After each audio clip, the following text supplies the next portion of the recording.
Hey gang, welcome to Bonthas and Brews.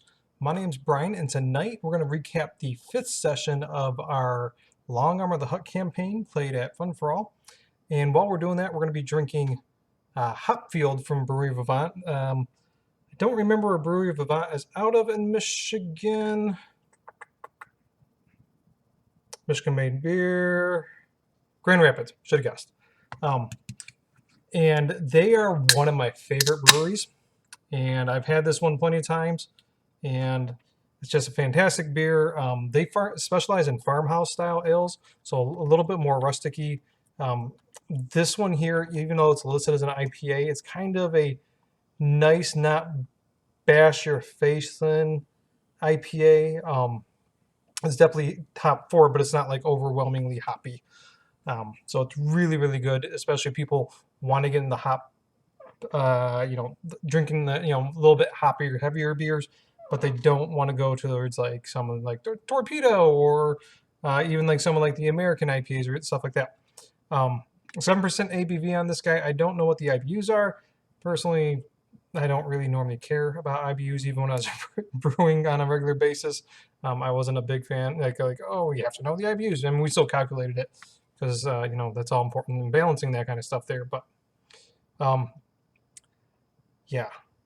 One thing I will say about this right now, I've caught it a couple times and it's absolutely fantastic. Brewery Vivant has this trio of the beers they have all year round. They have a lot of seasonal beers that rotate in and out, but they have a trio of the three beers. It is three cans each of pint beer, so 9 apiece, or 9 beers total. For let's see, it's Farmhand, Hopfield, and Big Red Cock, and those are all excellent, excellent beers. I love them all. So whenever I see it, I normally grab it. That's good. So a little hoppy, a little bit on the sweeter side though, oddly enough for a IPA. But I think that's mostly because of it being a farmhouse style there. So you're getting a little bit more yeastiness, a little bit more body to it than you do with like a normal IPA there. But really, really good beer. Love this one. So I actually haven't had a beer from them that I don't like. When we had the Beer Fest in Ipsy here not too long ago, I think I spent my last 4 tokens at their stand just trying all sorts of different beers. Like their Imperial Saison was awesome. Okay, I talked for about 3 minutes on beer. I'm going to drink another drink here and then we'll get going. Oh, yeah. Okay. So, started out with you guys getting back to Nabat, going on a quick shopping trip here. Vex looked for some stun grenades, still couldn't find any. Tibbs wanted to get a souvenir, and he wound up getting a Hummel figurine of a LAotH cat. It was a little bit broken, whatnot, but it will fit his collection nicely. And Posh wound up finding a 1,000 credit wig. I offered him several different varieties of wigs, and he wanted the top of the line wig. If we remember, Posh actually fell into the swimming pool of the poison and wound up losing all his hair, so he didn't want to go hairless. So he bought this awesome kick-ass wig. Nobody can even tell it's a wig. It's fantastic. So going back, meeting up with Nin and her group, she introduced you to an associate named Oda. Oda is a Banthan. They're kind of the rodent-esque looking guys. Kind of looks like a humanized capybara is the way I like to think of it. And he lets you know, like, hey, I got some information that might be good for you, and then, maybe we can do something with this, maybe help you out, maybe get you on a good foot here. And so he let you guys know that Timo has put out a very big bounty on Posh and Vex, 50,000 credits each. Tibbs is his bounty went way up. You don't know what the original cost was, but he's now worth 150,000 credits. And then poor Vrish is worth 5,002 credits. One more credit than what Timo offered Vrish to stay out of this. So that said, Oda knows that Timo's doing some dealings with some Genosans, and Oda wants you to go and break that up. He doesn't want Timo to get through with this deal because Timo's trying to acquire battle droids from the Genosans. He knows that Timo was dealing with a Duke Piddock, but the deal broke off for some reason. And he wants to find out why that deal broke off. So he's going to send you guys into a soiree that Duke Piddock invited LAotH to. You guys are going as his representatives. And once you get that information on why that deal broke off, he then wants you to go to Duke Dimmock, who Timo currently has the deal with, and try to break that off. And along with all that, hopefully you guys can then leverage into striking back at Timo, whether that's like an actual assault, whether that is blackmail, whether that is crippling his empire.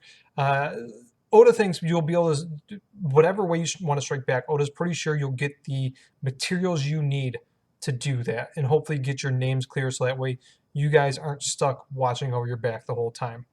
LAotH did let you guys know that, hey, you'll be outfitted properly. You guys will have the tuxes for the guys, cocktail dresses for the women. The droids, he'll supply buffers and that kind of stuff and make them look up real nice. You guys will be set for the party. That was it there. Nin was really surprised to hear all this and was like, hey, you guys should buy us a couple blasters while you're there. And the discussion went quickly south as like people were kind of talking like, oh, well, we'll buy you a blaster and then we'll keep the rest of the money. Because Nin was like, here's 3,000 credits. You get, you buy whatever you can with that and give us the rest. And they kind of overheard your guys' talk about how you might want to cheat them. And so she's just like, we did you enough favors now. We're trying to have you kind of repay a little bit back, even though you guys did them a big favor, let's not lie. So she's like, just get the hell out of here. So you guys did. Taking off from the spaceport, Posh did not do a very good, what do you want to call it, disembarkment, and didn't do a good roll. Finally starting to do some piloting rolls, and he wound up doing it successfully, but he had some disadvantage there, which was he took off before all the couplings were undone there. And so you heard this little bang and crash and that kind of stuff there. But eventually got out there. Vex programmed the route really simply, heading off to Geonosis without issue there. During the hyperspace travel, everybody kind of did a little bit of something there. Quifio placed a blanket over the hollow because the hollow, when you guys came in, still had somebody on it. Because if you remember, Timo hijacked into it and kind of took it over. So he hired or has placed one of his Lobi guards to sit there and watch. But the guard was asleep when you guys came in. Vex wound up healing Tibbs's remaining critical injury. Did that successfully without issue there. Vrish was attempting to fix. He got a part from the swoop bike, or for the swoop bike to kind of fix up its handling a little bit. However, there's not the proper tools on board here, so she'll have to wait until we get the tools to do that. And Posh installed his short barrel for his gun that he bought. So next up, I'm going to take a beer here before I say what I'm going to say because it's against canon. So you guys got a hollow during hyperspace travel. Completely against canon, I know. But I don't care. So Timo wound up getting a hold of you guys and saying, hey, what are you guys doing? You're on my ship now because Trex bought a new ship with some money I gave him, and this is now my ship. I want my ship back. And there's some discussion about Timo wants his ship back now. You guys are saying in a week you'll have it to him. And after a quick discussion, you guys actually talked him into giving you 2 days, which is the amount of time you guys need on Geonosis. It worked out really well. That's great. And Timo was like, okay, you know what? 2 days. We'll see you back on Tatooine in 2 days. And then from there, he actually put the ship back into hyperspace because part of this is he wound up taking the ship out of hyperspace remotely. So once again, I believe that's completely off canon, but whatever. Landing on Geonosis, Posh did an absolutely piss poor job landing. He wound up going to the wrong landing pad. He went to Duke Piddock's personal landing pad and was like trying to land, but because he had this coupling still there, he's not landing right. He's kind of like when you think of like a driver learning how to drive and like pulling back and forth into a parking spot to try to get it right. That's what he was doing. Eventually, he just left it like kind of like almost all the way on the landing pad, but not quite. Um, just left it there. It's like, you know what, that's good enough. The party then went ahead to get dressed and ready for this soiree. So Tibbs and Posh, they dressed in their tuxes.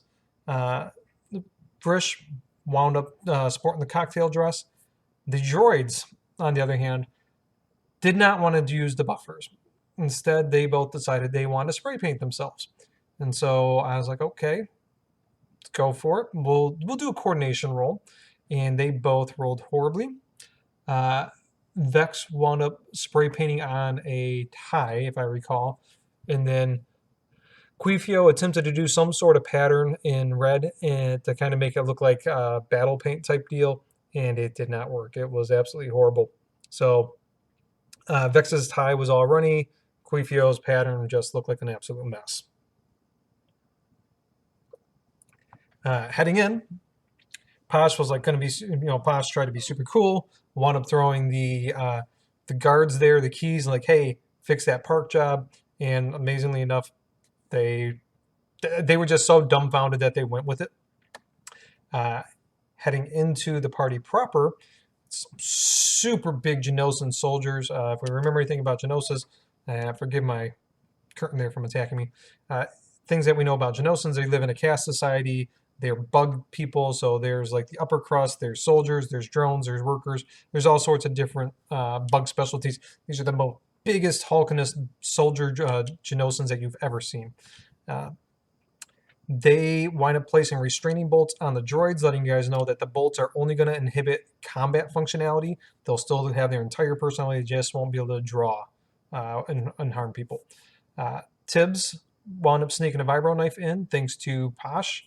Posh used one of the destiny points, flipping that over, distracted the guys a little bit. Posh wound up sneaking in his holdout blaster as well. So you guys do have weapons in there. As this is going on, though, I slipped over one of my destiny points, and our buddy Trex, the bounty hunter you stole the ship from, walks up behind you guys. He didn't start shooting or anything like that, but he's like, "Hey, nice to see ya." I don't remember how I can't do the voice off the top of my head now. I know originally the first time I did Trex, the first few times I did his voice, it was kind of Jamaican accent. This time it was like partial French, partial Jamaican. I don't know how I got that accent. I think it was me just trying to remember how the hell to do a Jamaican accent because I don't really do it that often, without trying to make it sound too much like Timo the Hutt. So Trux is like, hey, I'll see you guys in there, it's nice seeing you guys, and Pasha's like, oh, I heard you have a new ship now. We have a new ship now, and rubbing it in, that kind of stuff there. It was pretty good. Posh being Pasha at his best there. That said, heading in, Posh tells the guards, he's like, hey, that guy's known to keister stuff, so you should check that. And they bought it, but then they're like, you know what? We should check you too, because it was a successful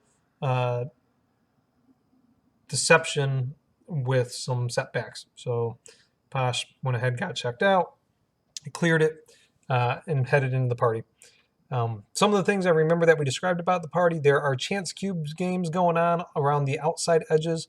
There's several rooms set aside for small and personal conversations going on. And there are hors d'oeuvres constantly just running a circuit around, in the kitchen or out the kitchen, doing a big lap, and then back in the kitchen. Immediately, people were drawn to Quifio. Quifio, if you don't know, Quifio is our Sith battle droid. So from where we're playing now, that's like 1,000-year-old battle droid. Because the Sith Empire, like when the rule of 2 went in, well, I think it was like 1,000 years pre-movies, and this is taking place between episode 4 and 5. So, seeing this 1,000-year-old battle droid, everybody's really drawn to it. And there's this kind of creepy old Genosan who's offering to give Quifio a free paint job as long as he lets Quifio study him. And Quifio's like, you know what? We'll talk later. We're not quite up to that right yet. Maybe after he has a couple pulls from the shocker or something like that, he might be up for it, but not right now. looking around the room. I described a whole bunch of people. I will try to remember to get Obsidian Portal updated. I have a lot of this stuff already prepped, but I don't think I have any of these guys. Like I have their files on a file on my computer. I just don't think I ever actually uploaded on the portal. I'll have to take a look. Uh, I'll put up the ones that I know that we've been interacting with and we kind of seem to have an interest in. So Tibbs walked up to a flashy female human. She is wearing a sleek black dress with a lot of leather accessories, and wound up finding her name is Mira Jakar. Didn't find out a whole lot about her, but as this conversation's going on between Tibbs and Mira, Vrish starts walking over, and Tibbs is just thinking, "Oh, don't cock block me, don't cock block me." And at like the last moment, Vrish goes over to another table. And this was because of my misunderstanding of, I thought Vrish wanted, we kind of like I've laid out who everybody was, said, "Hey, everybody pick somebody you want to talk to. We'll kind of do a once around and we'll kind of shift around." And I thought Vrish said she wanted to go talk to Mira, but instead she wanted to go talk to a human couple. So last minute walked around. In the end, Tibbs didn't quite strike out. Got a meet you in X amount of minutes, and like the whole time, like Tibbs like, okay, yeah, we'll do that, and clock watching the shit out of this. Posh, he went to go search for Trex. Didn't see any evidence of Trex. Talking to the guards outside, he clearly got the idea that Trex paid off the guards to not tell anybody where he is. But eventually, Posh started to get clues of all the cameras in the area are following. Sorry if you can hear that. Following Posh around.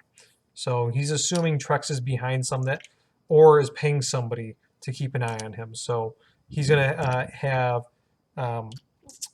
Sans take a look into that hopefully next session. Mark couldn't make it this session, so Sans was kind of in like autopilot mode there. So Vrish went and talked with a human couple. I forgot to jot down the names here. Hold me just a second here. It was Wex and Orpa, and I really apologize if you can hear my neighbor's kid screaming outside. It's freaking 10 o'clock at night right now, and there's a kid outside screaming. They're great neighbors. Find out that these two are free traders and just landed a big deal to drop some shipment off at Tatooine in a couple days here. And they were celebrating, getting drunk, having a good time. They were very, very sociable. But after a little bit there, once they found out that Vrish isn't buying or attempting to sell anything, they're like, you know what? We have business we're still doing here. We may be drinking, but we still want to attend to some business here. And so Vrish politely bowed out. So coming to the last conversation of the night, Quifio's making a cake. He wants to make a cake. I forgot what he actually made. Some sort of fancy cake. Fancy cake is what I'm gonna call it because I can't remember. Some sort of fancy cake for Duke Piddock. Quifio's going around to all these hors d'oeuvres, going in and out of the kitchen, gets all his supplies, starts making this cake. He winds up making a beautiful cake. First freaking thing that he ever rolled a good coordination roll is what we use for making the cakes. He made a beautiful cake, did a great job. Damn, that's annoying. Sorry. And winds up getting kicked out of the kitchen. So all the staff notice him. They kick him out of the kitchen. They tell the hors d'oeuvre staff to stay away from him. Anyway, he takes his cake to Duke Piddock, and it actually goes really, really well. This is like Duke Piddock's favorite cake in the whole damn world. And so Piddock's like, hey, you're an interesting model. Let's go over there and we'll talk a little bit in one of these private booths. And as they're talking, immediately Quifio tries to go into like, hey, you had a deal. It broke off. Why? Duke Piddock didn't like that kind of bluntness. He likes to kind of, he lets kind of take a conversation bit by bit. He doesn't want to be forward. He wants a sweet talk and finesse. That's how you get to, be where he's at. Not just bullheading your way through life. So he's like, you know what? Let's talk a little bit more. But I want to draw you as I talk. And he wants to draw you like one of his Genosin, or not one of his Genosin, yeah, one of his Genosin droids. Let him draw you like that. And Queefio's like, I don't know about that. And he's like, you know what? Let me draw you. I'll get you a paint job, you know, for free, no cost. Then Queefio's like, you know what? You give me some armor panels, we can talk. There's some discussion, negotiation going on back and forth. And what we wound up, the deal that wound up being struck was armor plating, which is equivalent to armor clothing. So it's a +1 defense, +1 soak, if I recall, along with a paint job for 500 credits. And Duke Piddick gets to paint Queefio with Queefio's panels open. And that's where we left off. And I'm going to definitely wrap up here, especially with this kid screaming bloody murder. If you can't hear it, fantastic. If you can, I really apologize about that. I'm going to drink the rest of this and make sure that kid's not dying. Talk to you later, guys. Bye.